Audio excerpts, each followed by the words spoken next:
तर पंतप्रधान मोदी आणि इटलीच्या पंतप्रधान जॉर्जिया मेलोनी यांच्यातले मैत्रीपूर्ण संबंध नेहमी चर्चेत असतात. आता पंतप्रधान मोदींनी मेलोनींना दिलेल्या एका खास गिफ्टने इंटरनेटवर धुमाकूळ घातलाय. पीएम मोदींनी जॉर्जिया मेलोनी यांना भारताचं प्रसिद्ध चॉकलेट टॉफी मेलोडीचं पाकिट भेट दिलंय. भारतातच नव्हे तर जगभरातील नेटकरी मोदी मेलोनी यांच्या व्हिडिओला पसंती देत आहेत. नरेंद्र मोदी आणि जॉर्जिया मेलोनी या दोघांमध्ये खूप चांगली मैत्री आहे. यापूर्वी देखील जेव्हा कधी आंतरराष्ट्रीय शिखर परिषद किंवा जागतिक व्यासपीठावर दोघांची भेट झाली तेव्हा त्यांच्यामधील एकमेकांबद्दलची आदराची भावना स्पष्टपणे दिसून आली. Very, very good toffee. Melody.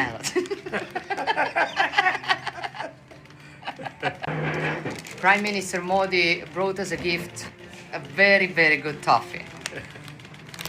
Melody.